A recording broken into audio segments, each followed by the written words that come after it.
The woman you trusted with your whole existence looks straight into your eyes and tells you that you're imagining things, all while she's still smiling at another man. Picture your chest on fire, your thoughts rattling, and her acting as if you're the one at fault. That was the night my entire life shifted. The night I learned that so-called innocent flirting can tear a marriage apart in the most ruthless way. I never intended to become the villain in her version of events, but she made sure I became the main character in my own retaliation. It began at a friend's weekend party, the kind where people drink too much, laugh too loudly, and pretend their lives are flawless. I was in the living room pouring myself a drink when I realized my wife, Emily, was no longer next to me. She had slipped away without a word. I wasn't concerned at first until I heard her laugh, soft, warm, intimate. The laugh I thought was reserved only for me. I followed the sound and saw her in the far corner of the backyard, leaning against a tree, playing with her hair, biting her lip while talking to a guy I barely recognized. He stood far too close. She didn't step away. My stomach dropped, but I kept my composure. I walked toward them, and just before I reached her, he brushed her arm. She didn't pull back. My voice came out harsher than I meant it to. "Emily, what's going on?" She rolled her eyes like I was making a scene. "Oh, stop being dramatic. It's just harmless flirting." Harmless flirting. The phrase landed like a blow. The guy smirked, and that was enough. I walked away before I said something irreversible. But inside me, something broke.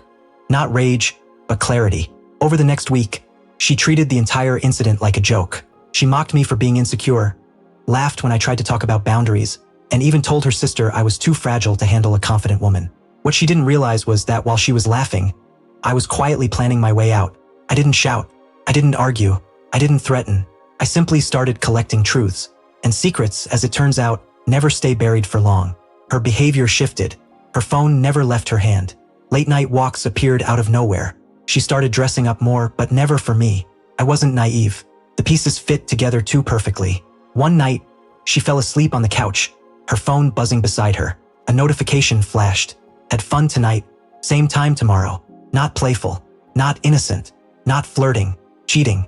I took a photo, placed the phone gently back, and walked to the bedroom feeling hollow and detached. The next day, I stayed silent. I put my plan into motion. I spoke with a lawyer. I gathered financial records. I separated my savings. I secured a new apartment. 3 days, that's all it took to prepare my escape. Then came the night I carried it out. She walked in wearing lipstick just smudged enough to reveal the truth. She dropped her purse, smiled casually, and said, "You're still upset? Babe, seriously, stop overreacting." I didn't answer. I placed a folder on the table. She frowned. "What's that?"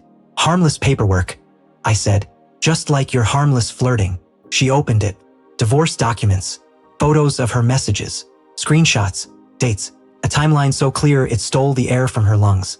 Her face drained of color. "You're really leaving over something this small?" I met her gaze. "You didn't end our marriage by cheating. You ended it when you made me feel insane for seeing the truth." She begged. She cried. She blamed stress, alcohol, loneliness, everything but herself. But I was finished.